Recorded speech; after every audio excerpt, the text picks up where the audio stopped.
Pukul 5 pagi, kami berkumpul di luar hotel untuk bertazkirah sebelum memulakan perjalanan. Kami berdoa agar perjalanan dipermudahkan. Dalam suasana gelap, kami meneruskan 200 km perjalanan ke Tashkent, ibu negara Uzbekistan. Perjalanan akan mengambil masa kira-kira 5 jam. Kami terpaksa mengejar masa kerana pertemuan dengan Duta Besar Malaysia ke Uzbekistan telah dijadualkan pada pukul 10 pagi. Rasanya inilah kali pertama kami melihat matahari terbit ketika dalam perjalanan. Surah Al-Isra ayat 12 bermaksud, dan kami jadikan malam dan siang dua tanda. Lalu kami hapuskan tanda malam dan kami jadikan tanda siang itu terang, supaya kamu mencari pemberian Tuhanmu dan supaya kamu mengetahui bilangan tahun-tahun dan perhitungan dan segala yang telah kami terangkan dengan jelas. Menurut Ilyas, kami perlu bertolak awal kerana perlu melalui jalan yang berbukit bukau. Kerana terlalu awal bergerak, kami masih dalam mood tidur. Namun disebabkan pemandangan langit di waktu pagi Uzbekistan sungguh indah, kami cuba mengelak daripada terlelap. Dan langit biru sungguh mempersonakan bagaikan pameran sebuah lukisan. Matahari pagi yang memancarkan sinarnya ke bukit bukau dan gunung ganang menghayalkan kami. Pemandangan sepanjang perjalanan seterusnya menakjubkan bagaikan halwa mata. Akhirnya kami memasuki ibu negara Uzbekistan. Tidak banyak bangunan pencakar langit dan kami melalui jalan Tafakur Street yang menempatkan bangunan kedutaan Malaysia. Kedatangan kami disambut oleh kaki tangan kedutaan Malaysia. Sudah menjadi budaya warga Malaysia, tetamu disambut dengan penuh mesra. Tujuan kami berkunjung ke kedutaan Malaysia ini ialah untuk membolehkan pihak kedutaan mengetahui mengenai kehadiran kami di Uzbekistan. Dan jika menghadapi sebarang masalah, ia akan memudahkan kami untuk berurusan dengan pihak kedutaan. Kami berkenalan dengan Duta Besar Malaysia ke Uzbekistan, Kyrgyzstan dan Tajikistan, Datuk Nur Aini Abdul Hamid, yang lemah lembut orangnya. Beliau menunjukkan keprihatinannya terhadap pengembaraan kami. Khair selaku ketua kumpulan telah memberi penerangan mengenai pengembaraan dan perjalanan yang kami tempuhi sejak meninggalkan tanah air 23 hari yang lalu. Datuk Noraini pula memberi sedikit latar belakang mengenai kedutaan Malaysia dan kaki tangannya. Beliau turut menceritakan pengalaman sepanjang memikul tugas sebagai seorang duta. Bidang tugas beliau menjangkaui Kyrgyzstan dan Tajikistan.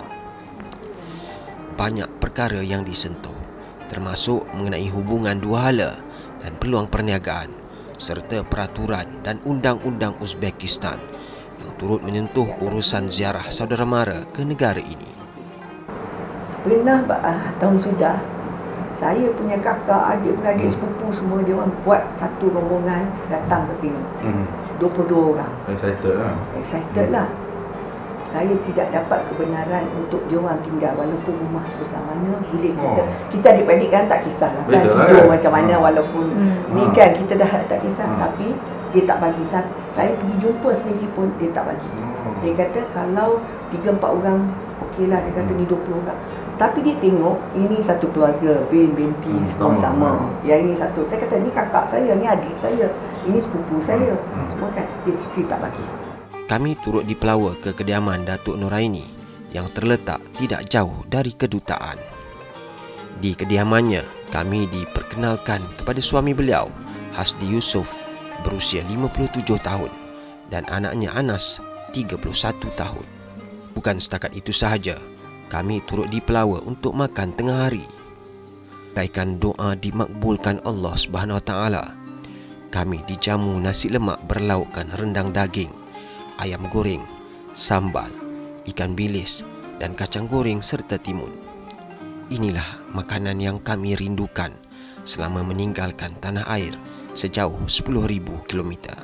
Datuk Noraini merasakan nasi lemak adalah makanan paling sesuai untuk dihidangkan kerana lazimnya warga Malaysia di perantauan merindukan masakan itu. Datuk Noraini mengucapkan syabas di atas kegigihan yang ditunjukkan kami memandangkan perjalanan itu penuh cabaran. Dan kami berasa bangga kerana dapat bertemu dengan semua ahli delegasi dan dapat bersuai kenal dengan mereka. Dan kami juga bagi pihak Kedutaan Besar Malaysia di Tashkent, saya mengucapkan syabas di atas kegigihan mengharungi beberapa buah negara termasuk negara Uzbekistan ini dalam mencapai aspirasi yang mereka cita-citakan.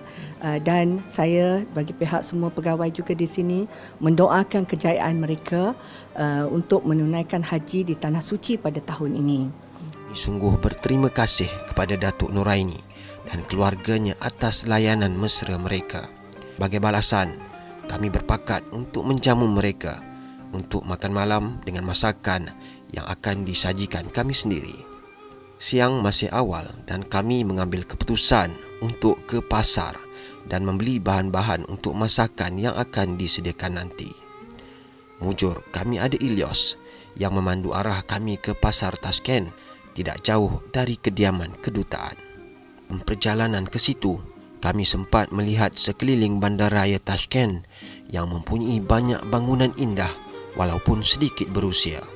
Tashkent atau Toshkent adalah ibu negara dan bandaraya terbesar di Uzbekistan yang mempunyai penduduk seramai 2.48 juta orang pada 2018 menurut Wikipedia. Kami terpegun melihat bangunan pasarnya kerana dari luar ia kelihatan seperti sebuah stadium tertutup. Suasana di luar bangunan pasar sama sahaja di mana-mana. Ramai peniaga di luar adalah wanita. Dan kami perasan warga Uzbekistan, terutamanya wanita, suka bergigi emas.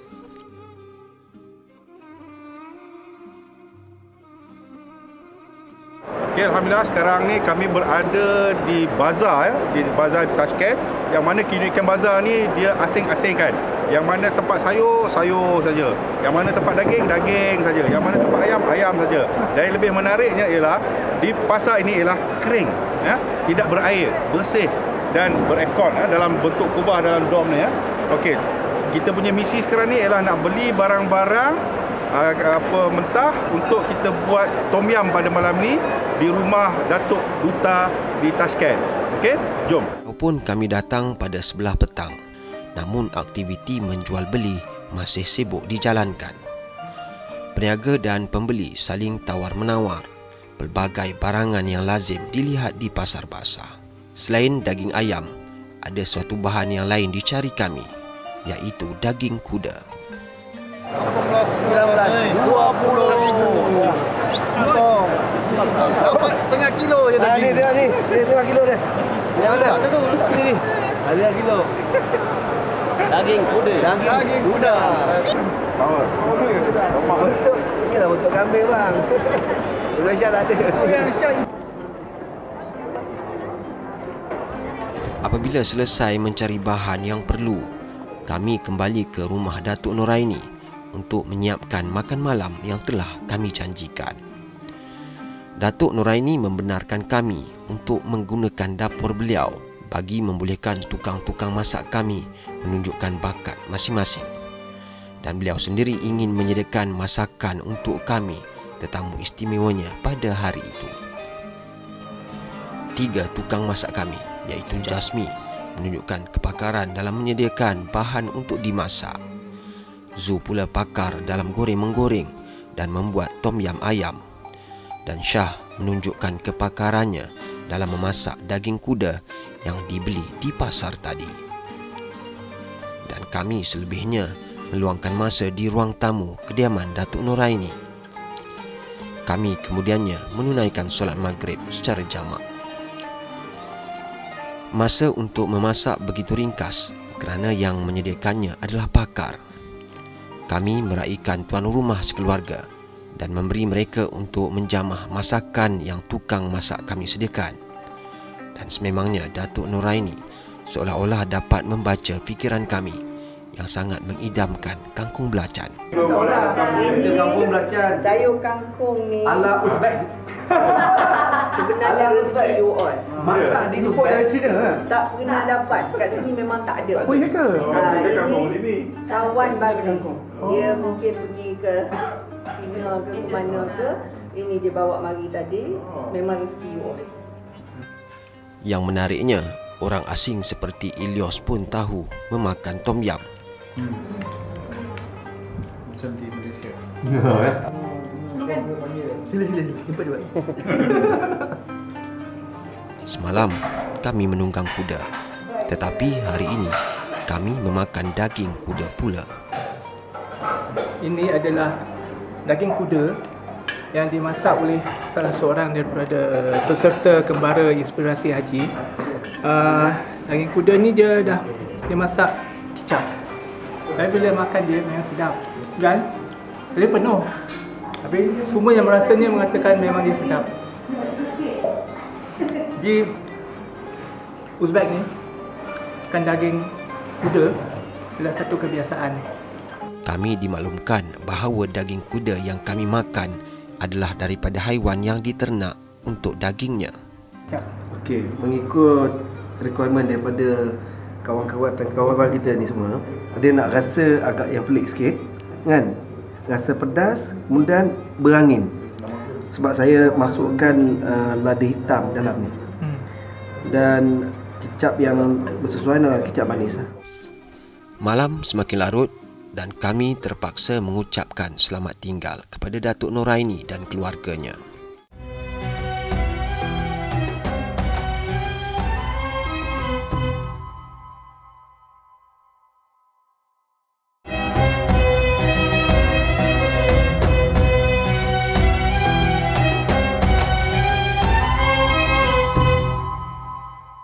Hari ini kami tidak sabar untuk bergerak menyambung penjelajahan di sekitar Uzbekistan. Dan Zikri menerangkan aktiviti perjalanan hari ini.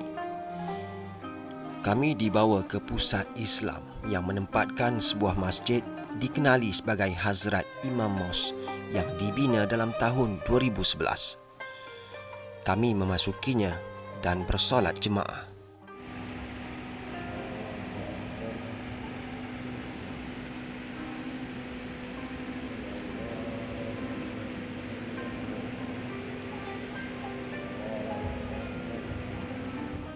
Kami juga dibenarkan meninjau Muzium Al-Quran, tetapi dilarang untuk membuat sebarang pengembaraan di dalamnya.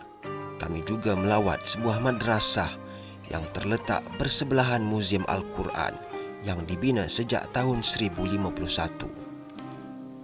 Namun yang rosak harus diberi perhatian untuk dibaiki. Dan seperti biasa, kehadiran kami sentiasa mencuri perhatian ramai. Satu dari kemewahan di Uzbekistan ialah hasil pertaniannya.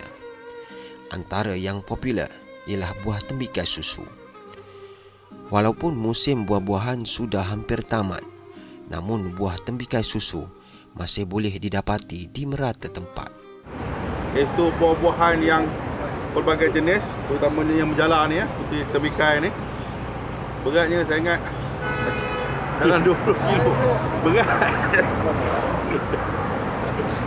Banyak dijual di tepi jalan ni. Dan rasanya sangat-sangat manis. Kita dah try dah. Perjalanan kami panjang, namun akhirnya sampai juga ke rumah rakan Zikri yang dikenali sebagai Kahramon Yuldashev. Kami disambut sendiri oleh Kahramon yang merupakan rakan perniagaan Zikri sejak hujung tahun 1990-an. Dan setibanya di situ, kami dijamu dengan buah-buahan. Jika malam semalam, kami memasak untuk duta Datuk Noraini dan keluarganya, malam ini giliran kami untuk menyediakan masakan untuk Kahramon dan ahli keluarganya pula. Dapurnya tidak sebesar kediaman Datuk Noraini, namun agak memadai untuk kegunaan pakar memasak kami. Kawasan dalaman dan luar rumah Kahramon amat besar. Ketika kami berkunjung ke rumahnya itu, ramai sanak saudaranya turut bertandang. Dan makanan yang disediakan oleh Shah, Jasmi dan Zuraini adalah juga untuk mereka rasai. Memang boleh tahan. Dia dapat sejuk. Heat tinggi apapun dia boleh tahan. Loh, Itu specialty-nya.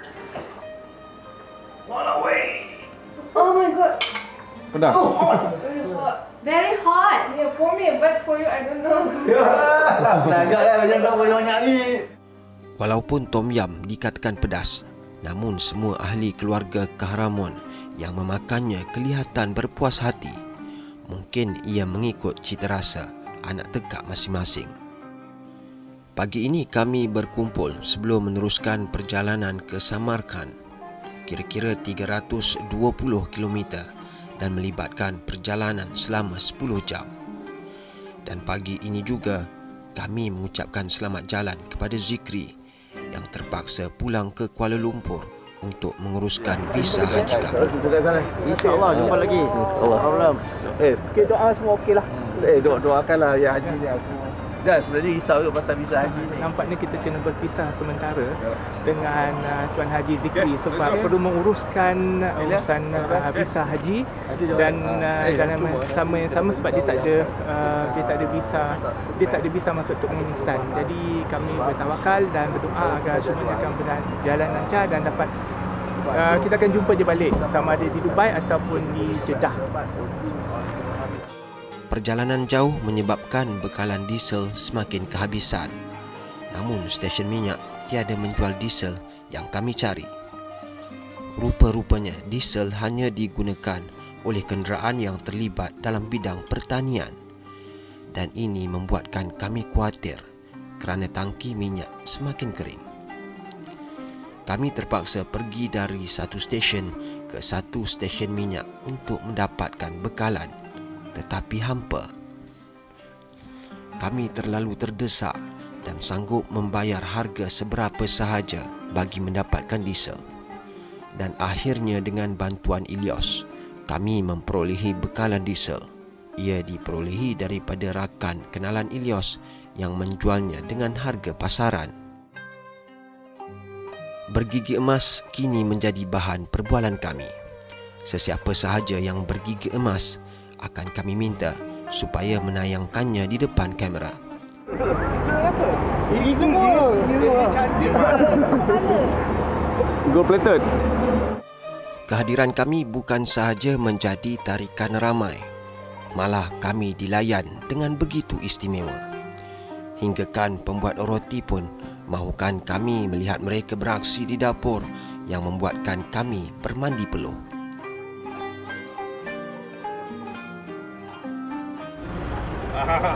Salam. Rahmat, terima kasih. Assalamualaikum, Rahmat. Terima kasih. Thank you. Banyak yang kami lihat mencuit hati semasa dalam perjalanan. Sebagai contoh, garisan di tengah jalan yang mengelirukan. Kau ada tengah lain. Ya senang dah dapat tempat lain macam ni ya. Buat lain macam mana ni? Dia ukuran dia macam Pusing-pusing ni. U-turn. Putar. Boleh. Dan kami berhenti apabila melihat seorang lelaki menjual sesuatu yang menarik perhatian kami. Rupa-rupanya lelaki itu menjual madu. Pasangan suami isteri Jasmi dan Zuraini sememangnya penggemar madu lebah. Buka.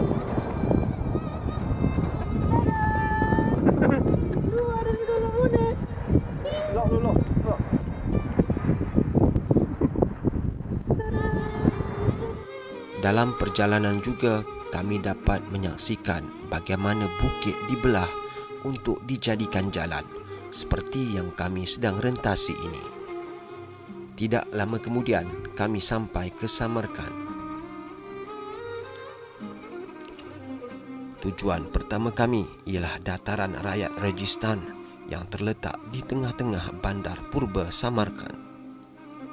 Dataran itu dianggap sebagai pusat kebangkitan zaman pemerintahan timur. dan ia menempatkan 3 madrasah yang dibina sejak abad ke-14, 15 dan 16 semasa zaman Amir Timur, iaitu Madrasah Ulugh Beg, Tilia Kori dan Sherdor. Ketika kami tiba, ia menerima ramai pengunjung walaupun ditutup kerana dalam proses untuk menganjurkan satu festival muzik. Gembara Inspirasi Haji, Registan Square, Samarkand, Uzbekistan. Dari situ kami melawat kompleks memorial Imam Al-Bukhari, dan ketika itu kelihatan ribut pasir menghampiri kompleks tersebut. Namun ia bukan sesuatu yang menakutkan ramai, kerana keadaan seperti itu sudah menjadi satu kebiasaan. Kami bersolat dalam masjid yang terletak di dalam kompleks berkenaan, dan kami turut menziarahi makam perawi hadis terkenal itu. Ketika itu ramai juga pengunjung yang datang. Dikatakan ramai yang datang untuk membuat hajat.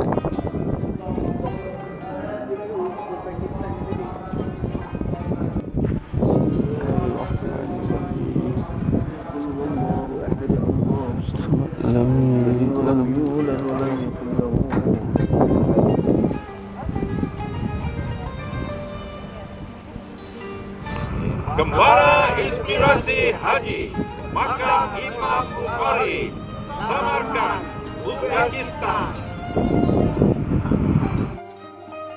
Kami meneruskan perjalanan ke Bukhara, tetapi berhenti sekejap untuk makan dan solat. Bismillahirrahmanirrahim. Alhamdulillahi Rabbil Alamin. Ar-Rahmanir-Rahim. Maliki Yawmiddin. Yana onu yaxshi kunlarga ko'rishaylik inshaalloh. Omad bo'lsin sizga. Inna muslim, inna ikhwah inshaalloh. Syukur. Dan tiba malam, kami mendaftar masuk hotel yang telah ditempah. Tempat-tempat yang kami ingin lawat hari ini terletak berdekatan dengan hotel kami menginap, dan kami hanya perlu berjalan kaki ke tempat-tempat tersebut. Walaupun dekat, namun cuaca panas melambatkan langkah kami. Langit terang biru namun tiada awan, membuatkan kami terasa bahang matahari walaupun angin bertiup sepoi-sepoi dan kadangkala agak kuat. Tempat pertama kami ke Ark Citadel atau Kubu Benteng Bahtera yang dibina dalam kurun ke-5 Masihi. Benteng itu setinggi 16 hingga 20 meter dengan panjang 786.9 meter dengan keluasan 3.9 hektar. Terdapat sebuah masjid di dalam kubu itu serta ukiran kayu. Dan tempat singgahsana sebarang majlis kebesaran masih kekal di situ. Dan hari ini kita mau jadi Sultan. Tidak jauh dari situ terletaknya kompleks agama Islam Po Aikalan yang bermaksud The Foot of the Great. Kompleks ini terletak dalam bahagian sejarah bandar, dan sejak tahun 713 beberapa kelompok masjid dibina di situ, terletak di selatan Ark Citadel. Dan Menara Kalan adalah satu-satunya struktur di kompleks itu yang terselamat daripada serangan Genghis Khan yang merobohkan salah satu daripada kompleks itu yang dibina dalam tahun 1121 oleh pemerintah Karakanid Ashlan Khan. Dan kompleks itu boleh menampung 12,000 jemaah bersolat dalam satu-satu masa. First in Samarkand kita tengok yang daripada masa pergi Registan Square itu masjid besar juga. Yang ini kedua. Dan sini ada 280 kubah kecil-kecil. Kubah kecil untuk apa? Untuk sound system. Kubah dia ni, so bila azan ke apa, dia tak perlukan speaker ke apa. Jadi dia dah echo dia punya gema tu boleh dengar daripada seluruh rusuk dalam bangunan ni. Untuk menguji kebenaran apa yang diberitahu oleh Ilyas itu, Izam cuba melaungkan azan dari mihrab imam. Asyhadu anna Muhammadar Rasulullah.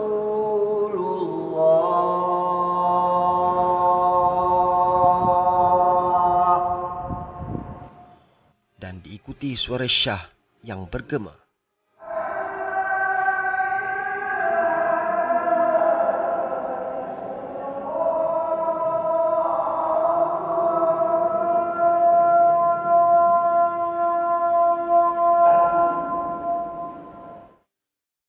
Kami berehat seketika di bawah sepohon pokok.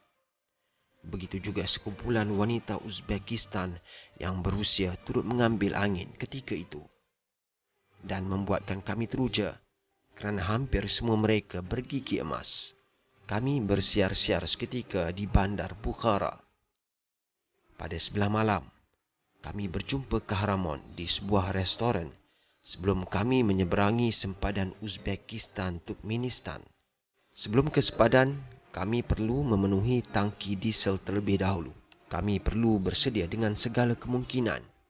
Kesukaran mencari bahan bakar di Uzbekistan mengajar kami untuk lebih bersedia. Mungkin di Turkmenistan juga sukar untuk mendapatkan bekalan diesel. Saksikan episod seterusnya pada hari dan waktu yang sama pada minggu hadapan menerusi Astro 502 dan HIP TV 631.